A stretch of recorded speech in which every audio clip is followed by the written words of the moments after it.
Hey everybody, I was not planning on shooting a video today, but I was so impressed with the results. These are second set of full-size mini barrels with the lids that I roasted at 400 degrees for 3 hours. Turn the oven off, let them sit in there. But it's only been 8 weeks and I decided to empty them because I grew impatient and I have other bourbons and whiskeys that I want to fill them with. At some point I'm going to let some bourbons and ryes sit in these for longer periods, like 6 months, a year. But I just wanted to share with you, I was not expecting this result from these. So I'm going to roll the intro and then I'm going to tell you why I shot this video, why I'm so excited, all right?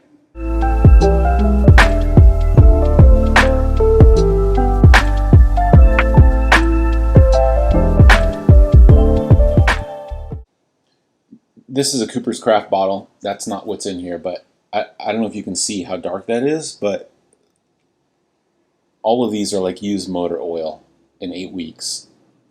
It's crazy. So this was the blend of Maker's Mark Cask Strength and Maker's Mark 46 Cask Strength. 50-50, which was just under 110 proof.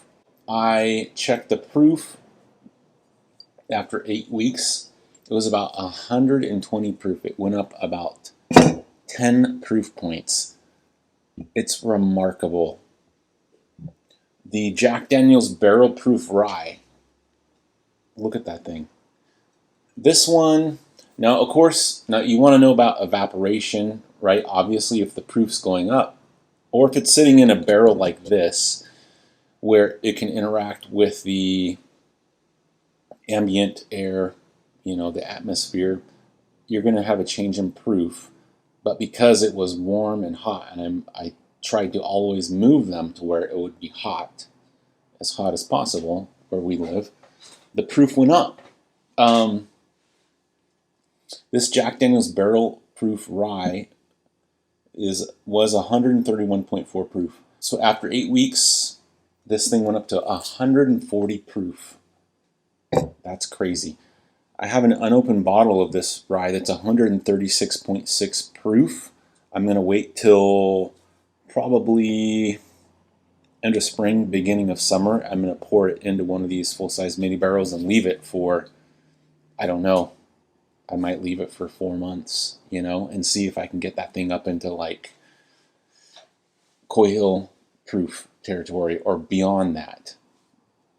And that is what I'm sipping on right now is this. This is the best rye whiskey I've ever tasted in my life.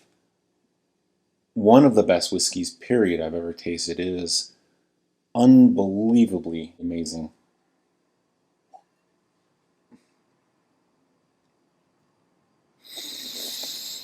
Mm.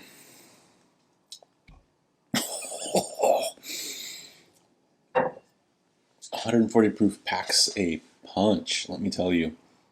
Man, it's amazing. Okay, I'm going to pause the video because I'm going to pour something else, and then one of my other ones that just blew me away, okay? So, the next one, Wild Turkey Rare Breed. Now this is before the label change. I think this is like a 2022 bottle, maybe. I just had it in my bunker, and it's one I had, so I just decided to use it instead of buying another one. But, again, look at the color on that. So Wild Turkey Rare Breed is 116.8 proof, right? Close to 117 proof. I tested the proof on this after the 4 weeks.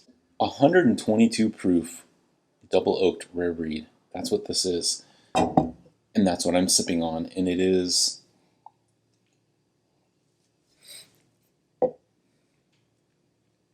oh my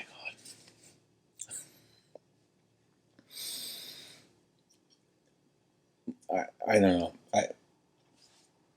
Of course, I haven't tried like the single Ricks or the 15-year Russell's Reserve, but I would be surprised if something beat this from Wild Turkey. This is crazy good. And this is what's impressive about these. Even though the proof went up on all of these, and they didn't get hotter, the flavor just like it just intensified. So the only thing I can compare it to maybe in Jack Daniel's Coy Hill when it first came out. My good buddy Kyle gave me a sample bottle of that. You know, it's, I don't know, his was like maybe 143, 144 proof. But it drank at probably 130 proof, but it just had loads of explosive grape sweet flavor. George T. Stagg also, Kyle gave me the rest of his bottle of that. I think it's the 2022 bottle. It's like 100, almost 138 or 138 proof. I compared it to my Stagg 22A at 132 proof. I feel like it drank with the same heat, but with just more flavor. So that's what's happening here. The proof is going up, but the burn of the ethanol is not going up. It's staying the same or lessening, which is crazy. I know it's hard to believe, but the flavors are just ridiculous, like ridiculous. I'm telling you, watch my videos about how to make these things, and if you don't want to make them, if you want me to make an oak lid for you, and you just buy this off our link on Amazon, let me know. I'm guessing it would probably be around 20 bucks shipped, you know, so let me know. But if not, honestly, just make these yourself. It's really not that difficult, but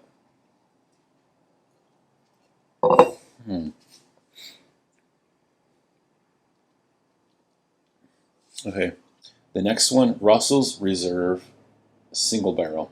So these, as we know, are 110 proof. This one up to about 115 proof. It's very good. So Chanel does not really care for Russell's Reserve Single Barrel. She does love Rare Breed. Something I'm noticing, we did a video on does it matter what tier of the Rick House the whiskey is aged. We did that with the Four Roses Single Barrel. I had 2 bottles that came from the same Rick House and the same side of the Rick House the same year. One was on Rick number 1, one was on Rick number 6, which for Four Roses, single star Rick Houses, that's the highest Rick. Chanel preferred the one from Rick 6. I preferred the one from Rick 1. So that's the difference. If you kind of want to taste the difference between these, Rare Breed is like punchier and sweeter and brighter. It seems like it comes from higher Ricks. This Russell's Reserve Single Barrel, they have like a more tobacco, mussy oak, like mildewy cardboard flavor, like a more old, wizened flavor to them instead of a bright, punchy burst of flavor. That's the difference between Rare Breed and Russell's Reserve.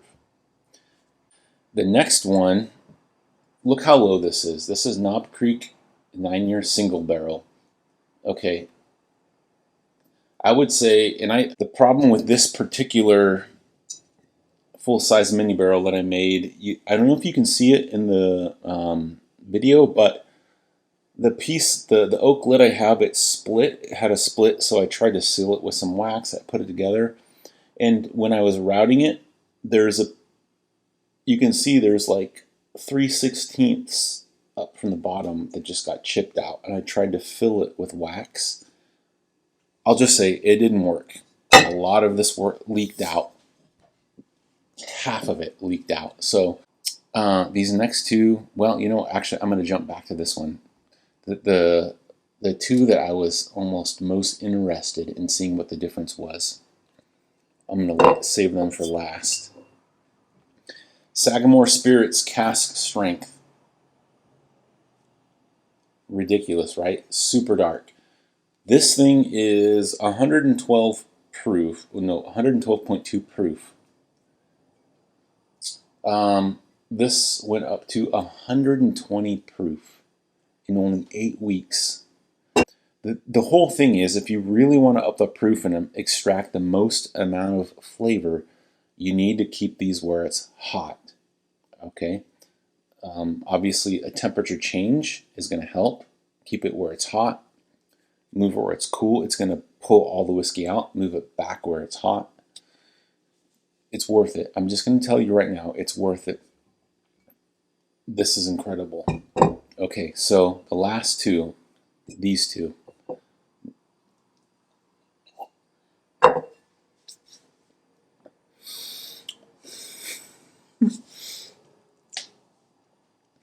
I'm telling you, people put out videos of like, hunt these bourbons now, hunt, like, don't.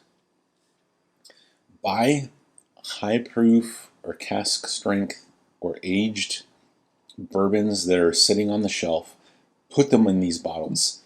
If you put this rare breed in one of these for 2 months, it's going to be one of the best bourbons you've ever tasted in your life. It is incredible. Okay. I'm going to pause the video and then pour something else.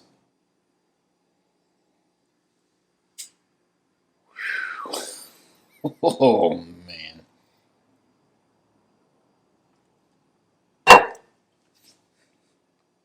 This Eagle Rare 10-year, I did sample it, just so you know, obviously, as it was aging.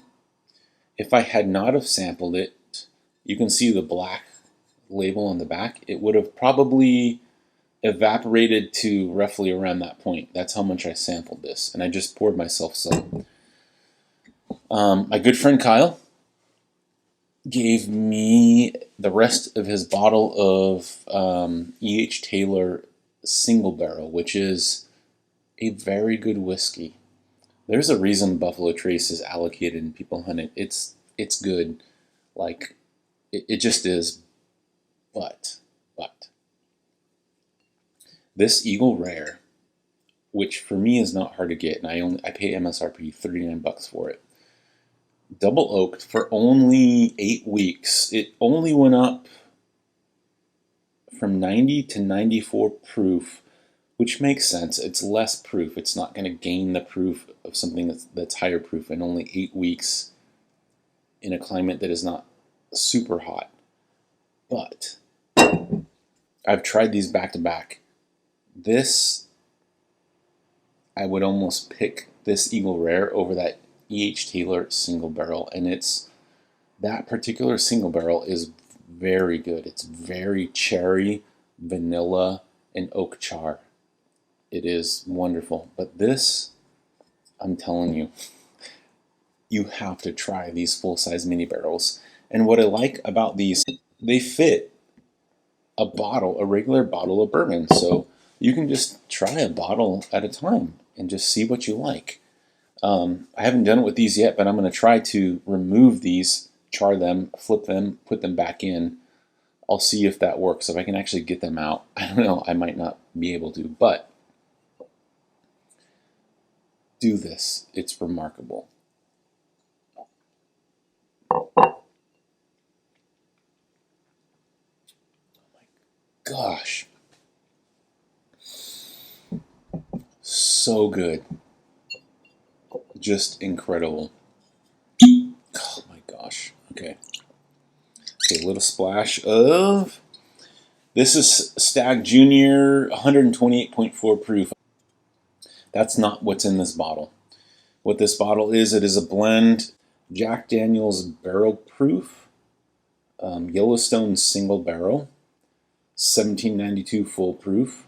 So it's 2 Jack Daniel's Barrel Proof, 1 Yellowstone Single Barrel. And the single barrel we have is only around like 101 or 102 proof. You can get them up to close to 120 proof, which I'm going to get one of those bottles. 1 part 1792 Full Proof, 1 part Elijah Craig Barrel Proof. It was the private barrel that we had, which was an 8-year, like around 128 proof. Just to give you an idea what you can blend together. And actually, I didn't write on here, but I did put like one part rare breed in here also. So this went into the full-size mini barrel at about 123 proof. It is now 132 proof. Just about the same proof as the Stagg 22A. So I will put these together in a double dram blind for us. So that bottle of Stagg 22A at 132 point, I think it's 2 proof. Beginning of summer, I'm going to pour that. I'm going to pour a 2-ounce sample bottle, and then I'm going to pour the rest into one of these because my friend Kyle gave us that George T. Stagg that's about 138 proof. I'm going to see if I can get that Stagg Junior in the summer, which I'm sure it's going to happen, over 140 proof. I just want to see, like, can you do a GTS at home, you know, a replacement? And I realize that, you know, you're going to pay 180, 190, 100 or 200 bucks for some of these Staggs secondary, but if you could do that and put them in one of these and get a George T. Stagg replacement, it would be worth it. I'm against secondary pricing, but for that, I would pay 200 bucks for a Stagg bourbon. But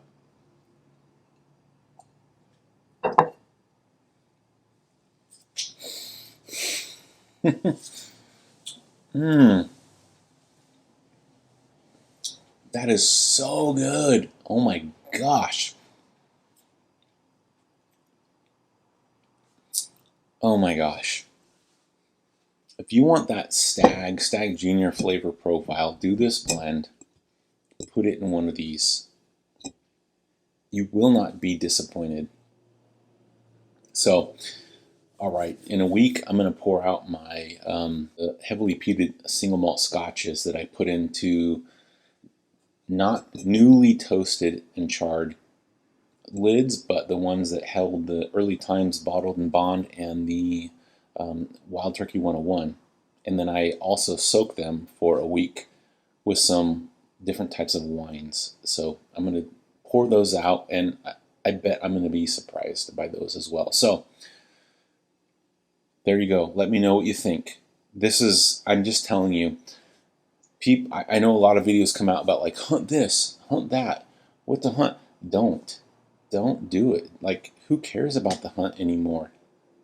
Blend, like, do these things. Do what I've done here. I guarantee you will be blown away. I am going to pour these side by side with the double oaked versions versus the standard versions and just kind of see what you think. So, all right. Thank you for sipping a delicious dram with me. Let me know if you have tried this or if you would like to maybe purchase one of these oak lids and do it yourself. All right. I'll see you later.